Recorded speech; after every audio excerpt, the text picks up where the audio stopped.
Hi,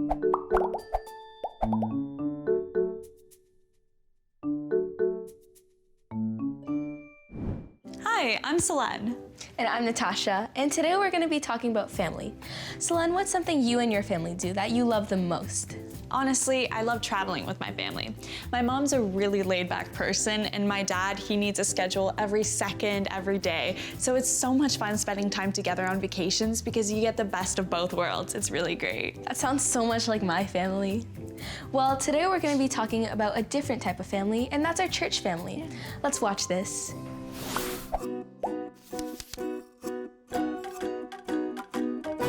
What did the big flower say to the little flower? Hi, bud. Hey everyone, it's Alyssa. Welcome to today's God story. So when I was in high school, I was part of a small group at my youth group, and that small group became such a big part of my life. And today, even though I'm not in youth group anymore, some of the girls from that small group are still some of my best friends. They're like sisters to me. We share everything with each other, and when I'm going through a hard time, they're some of the first people I call, just like family. When we start to follow Jesus and become Christ followers, we gain a bunch of new family members. In fact, that's today's big idea. Following Jesus means we are a part of the church family. In this series, we've been talking about following Jesus, and today we're looking at the people who follow Jesus with us, our big and sometimes wild church family. In today's story, we're going to hear about the Apostle Paul and how he spent some time in Corinth telling people about Jesus, and we'll hear about what happened because of his time there. Here's what happened. Paul went to Corinth and met a Jew named Aquila and his wife Priscilla. They made tents for a living, and so did Paul, so he started working with them. I think it's so cool that Paul could just show up in this new city and immediately connect with other Christ followers just like they were family. Paul went to the synagogue in Corinth every Sabbath. He wanted both Jews and Greeks to see that Jesus was the Savior. Paul's friends Silas and Timothy came to Corinth too. Paul spent all his time teaching. He really wanted the Jews to see that Jesus was the Messiah or the Savior that they were waiting for. But unfortunately, the Jews treated Paul really badly. So he switched from preaching to the Jews and started preaching to the Gentiles. He left the synagogue and started staying at the house next door. Let's read about it. Then Paul left the synagogue and went to the house next door. It was the house of Titius Justus, a man who worshipped God. Crispus was the synagogue leader. He and everyone living in his house came to believe in the Lord. Many others who lived in Corinth heard Paul. They too believed and were baptized. You see, Titius was a Gentile and Crispus was a Jew. Before this, Jews and Gentiles weren't supposed to hang out at all, and they definitely weren't considered family in the way that followers of Jesus are considered family. But when Titius and Crispus became followers of Jesus, they became part of one church family together. Others who lived in Corinth, both Jews and Gentiles, decided to follow Jesus too. And these people who once were separated because they were parts of different groups of people suddenly found themselves being part of one brand new church family. And guess what? When you and I decide to follow Jesus, we're a part of that church family too. It's a family that extends back into history and around the world. That means a Jesus follower from China or Australia or Syria or Kenya or the United States or Canada or wherever you are is part of this big church family. Following Jesus means we are a part of the church family. That's today's big idea, and an amazing big idea for our entire lives. That's all for today. Thanks for listening, and I'll see you next time. Quickly, turn to the person next to you and discuss the following questions. Question time. True or false? In today's story, Paul switched from sharing the good news of Jesus with the Jews to sharing it with the Gentiles.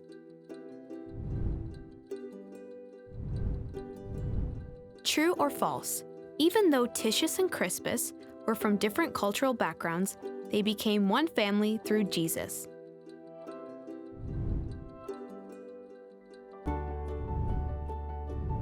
True or false? People who live in a country other than our own aren't Christ followers.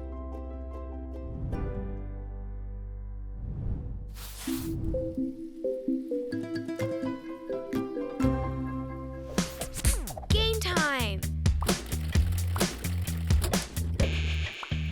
Mixed up. Can you say the key verse before the words are sorted? Get ready. 3, 2, 1, go!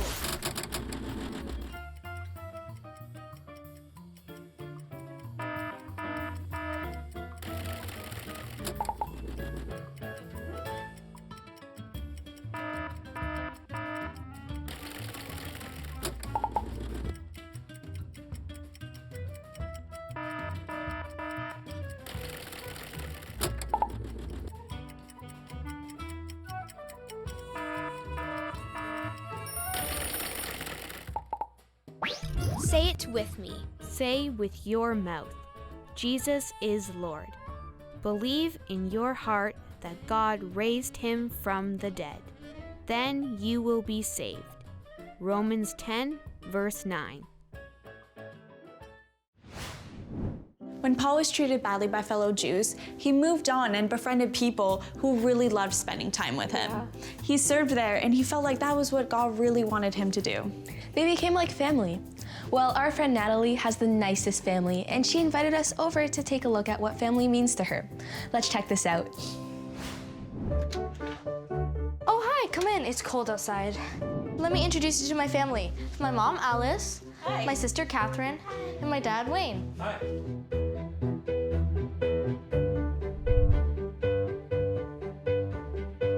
I love spending time with my family. I love cooking with my family, and sometimes me and my sister make a whole meal for all of us.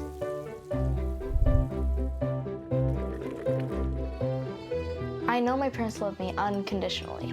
They give me everything I need, they support my choices, and they listen to my opinions.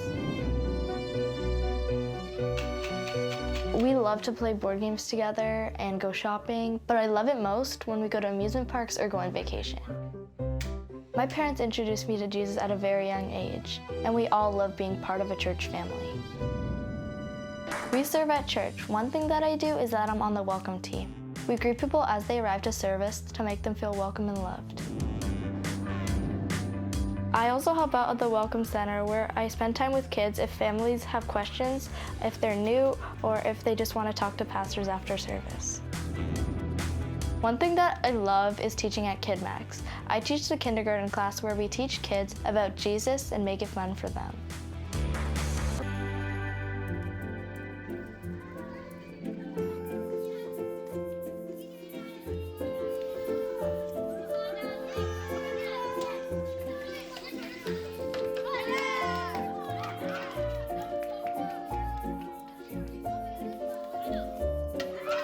Being in a small group means for me that I have a group of girls of my age that I can really connect with through Jesus. Sometimes we just have fun and play games, but sometimes we just talk seriously about things that we've experienced.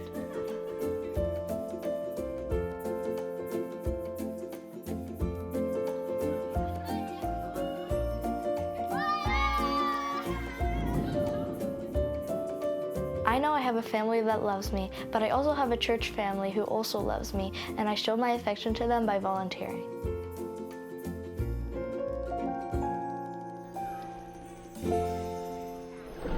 Question time! What did you find interesting in today's life story?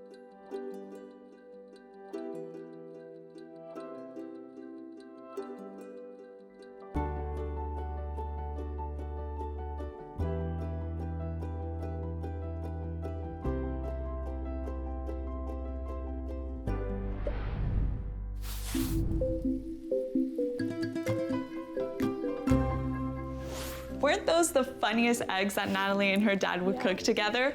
Honestly, if I had those eggs every morning, I'd be the happiest girl. Yeah, that breakfast looked amazing, and I just love how her and her family can cook together. And it's also great to see how she serves at church. It's really a great example of how we can be involved. Yeah, when you serve other people, you get to show the love of Jesus, and you get to be part of a community that can build into your life as well. Absolutely. Let's break off into our small groups and see what this looks like in our lives. Bye, guys. Bye.